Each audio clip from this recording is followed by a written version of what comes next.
Começa hoje o curso de História do Ensino Fundamental. Nós estaremos juntos nesta jornada. Bons estudos. Você vai assistir a teleaula de número 1.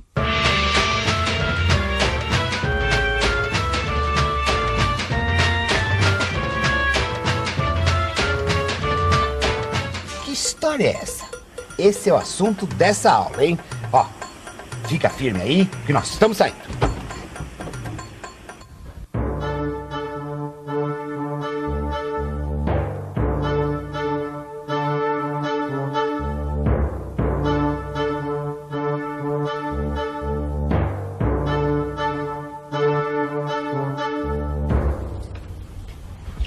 Opa! Até que enfim.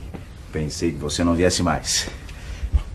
Enquanto você não chegava, eu li uma história muito boa. Escuta só. É a história de um sábio chamado Zadig, que viveu há muito tempo numa longínqua cidade do Oriente.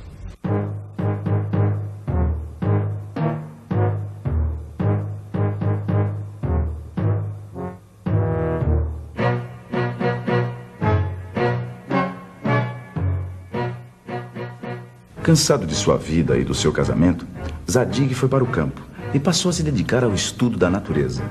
E estudando as plantas e os animais, percebeu que existiam 1000 diferenças onde antes só via uniformidade.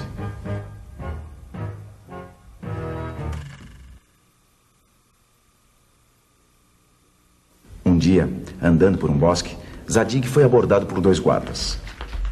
Você viu o cachorrinho da rainha? Ele fugiu.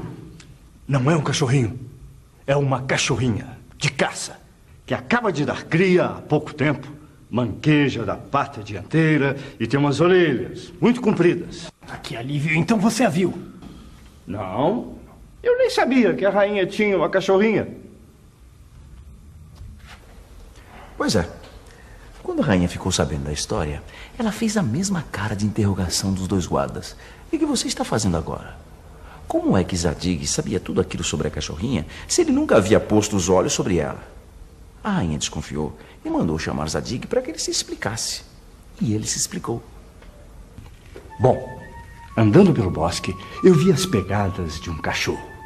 Mas logo percebi que não era um cachorro, mas uma cachorra. Porque entre as pegadas havia umas marcas leves, longas, que só podiam ser das tetinhas pendentes de um animalzinho que acabara de dar cria.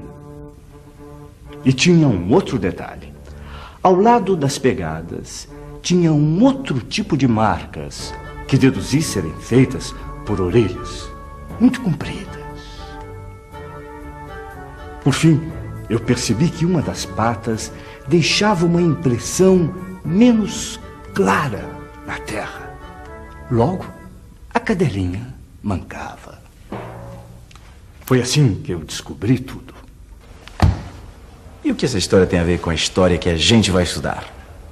Elementar, meu caro aluno. O método. Método, caminho pelo qual se atinge o objetivo. Modo de proceder, maneira de agir.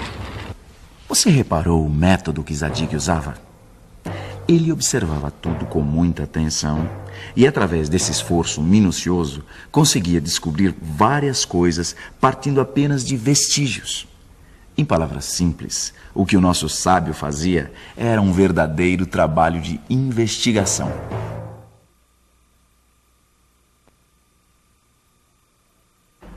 Matou a charada? O método de Zadig pode muito bem ser comparado ao método de investigação utilizado pelos historiadores para descobrir como homens e mulheres vêm pensando, produzindo e se relacionando ao longo do tempo. Pode acreditar, o trabalho dos historiadores é uma espécie de trabalho de detetive. E não pense que é qualquer detetivinho, não. Tem que ser dos bons. O trabalho de um historiador é identificar e analisar as marcas deixadas pelos seres humanos ao longo do tempo. Ele faz isso analisando as chamadas fontes históricas. Mas será que as fontes históricas são apenas os documentos oficiais encontrados nos arquivos? Vamos pensar um pouco? Vamos pensar um pouco. O trabalho de um historiador é identificar e analisar as marcas deixadas pelos seres humanos ao longo do tempo. Esses indícios podem ser fontes escritas, imagens, relatos orais, utensílios domésticos, a arte e até mesmo a moda. Tudo isso serve para o historiador conhecer e entender como as sociedades se organizavam.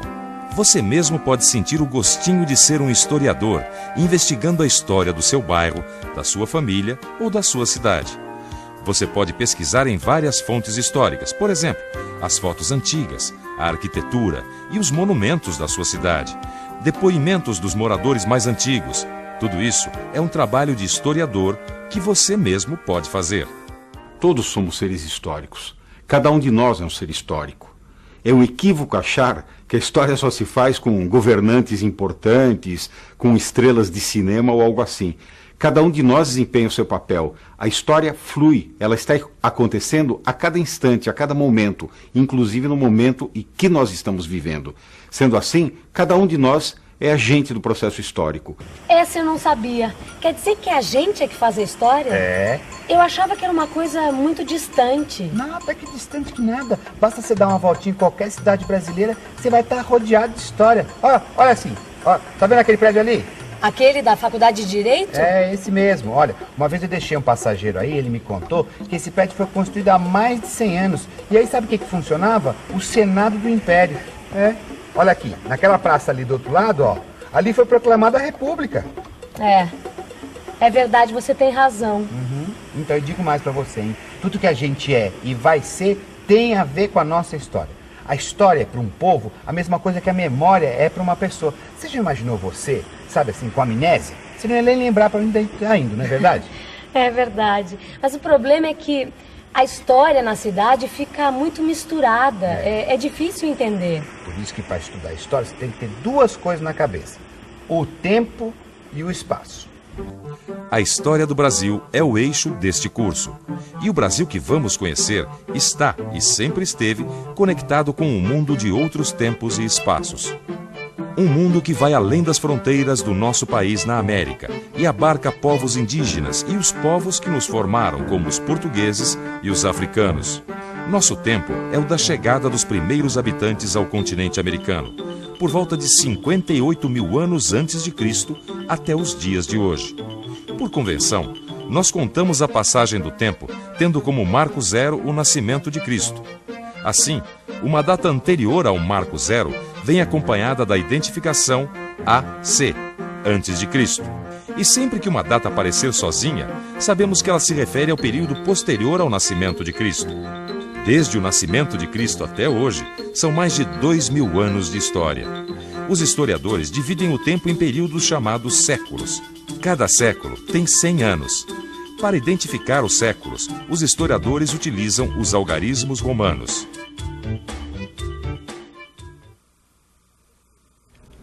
Vamos ver um exemplo. Pedro Álvares Cabral chegou aqui em 1500. São 15 séculos certinhos. Isso quer dizer que os portugueses chegaram aqui no Brasil no último ano do século XV. Um ano depois, 1501, são 15 séculos mais um ano, ou seja, século XVI. 1500, século XV. 1501, século XVI. 7 de setembro de 1822, independência do Brasil. Ou seja, são 18 séculos mais 22 anos. Então, século XIX. 1822, século XIX. Muito útil essa linha do tempo, não é mesmo? Mas como vai ser contada a história do Brasil ao longo desses 5 séculos? Será que dá para contar tudo o que aconteceu? Não. O eixo principal do curso é a história do Brasil. E o Brasil que vamos conhecer está e esteve conectado ao mundo. Um mundo que vai além das nossas fronteiras na América.